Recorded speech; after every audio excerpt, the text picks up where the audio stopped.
Why zoning matters now. Ciao, welcome to a new episode of helping you build wealth through real estate brick by brick. With me, Nico James-Bock, the founder of the Condo Wiz Group and broker with Keller Williams in Toronto. Today, we're breaking down the real impact of zoning reform on property values, why agents and other professionals must rethink what they're selling, what this means across asset classes, and how to leverage these changes for our clients' advantage. We'll cover zoning shifts, value creation, asset class effects, and risks, as well as practical strategies. Let's go. What zoning reform looks like in the GTA. We'll break down the zoning timeline. 2018 saw laneway suites. 2021 reduced parking requirements. 2022 saw the introduction of garden suites, legal garden suites. 2023 multiplex zoning. 2024 updated mid-rise avenue rules. As well as last year, 2025, sixplexes by right.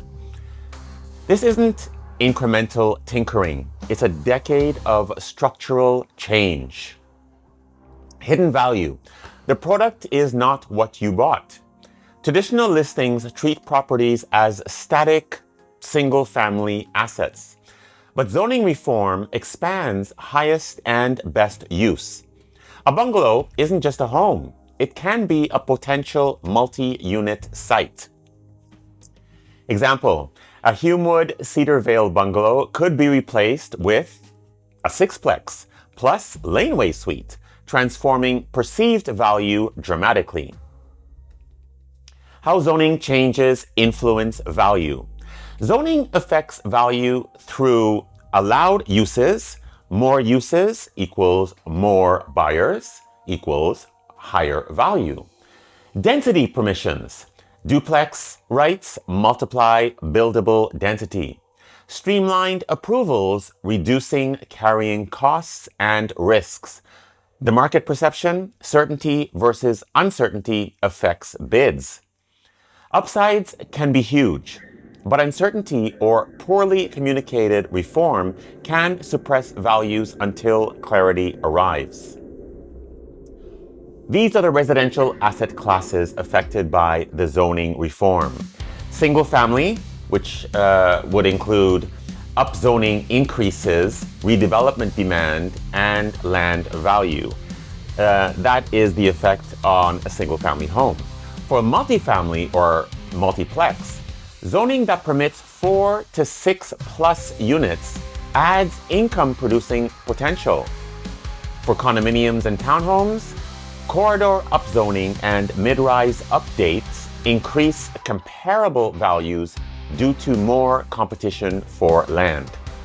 Understanding how zoning shifts from restrictive to permissive can vault older stock into new price tiers. Commercial and mixed-use effects. Commercial and mixed-use zoning changes are where some of the biggest value shifts happen, often without homeowners realizing it. When zoning allows residential or mixed-use upgrades on former commercial land, older plazas and low-density retail strips can support housing and multiple income streams. That transformation can significantly increase land value because more uses attract more buyers. The reverse is also true. When residential land is rezoned to allow commercial or mixed-use uses, value often rises due to broader flexibility and future development potential. These changes don't just affect the site itself. As commercial corridors evolve, amenities, transit investment, and housing demand nearby often increase, lifting surrounding property values as well. Risks, compliance, and appraisal traps. It's not all upside. Proposed versus final zoning changes impact value differently. Speculation does not always equal value. Misunderstood compliance issues can lead to legal fiscal setbacks. Appraisers may lag on new zoning impact. Recent sales used to determine value, for example, may not reflect new zoning rules yet, meaning properties with real future potential can be undervalued or priced incorrectly. Agents and other professionals, we can encourage clients to look beyond basic property assessments and explore zoning permissions, potential variances, and what development options are realistically possible. This is how we can help sellers and buyers navigate zoning changes. We as agents are no longer just guiding transactions. We can help translate complex zoning rules into clear, practical insight for consumers. How this helps in real life? Well, helping sellers understand what their property could allow under current zoning. Explaining how zoning permissions influence who might be interested in the home and why. Helping buyers evaluate upside and limitations before committing to a purchase. Pointing buyers and sellers toward planners, surveyors, or zoning professionals when a deeper analysis is needed. When zoning is explained clearly, sellers can price with confidence, and buyers can make more informed long-term decisions. The show notes will include 3 official or direct relevant sources where you can go straight to the zoning reform rules and maps. City of Toronto garden suites and zoning details, for example, show where garden suites are permitted, and links to zoning bylaw maps you can search by address.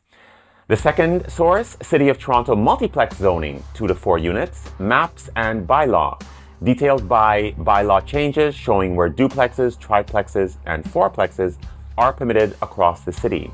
The third is an official public notice for sixplex zoning changes. These notices show formal city council documents outlining where 5plexes and 6plexes are now allowed in Toronto. Thanks for tuning in. Zoning reform in the GTA is layered and local. Toronto leads with sweeping reforms across most residential zones. Other municipalities vary. And even where legislation allows new housing forms, eligibility rules and implementation phase-ins affect what actually is permitted on a given property. If you want more breakdowns that empower your decisions, subscribe now. Leave a comment below with your biggest zoning or valuation question and hit like so we can know what topics to cover next. Stay sharp and keep building wealth brick by brick. Ciao, ciao.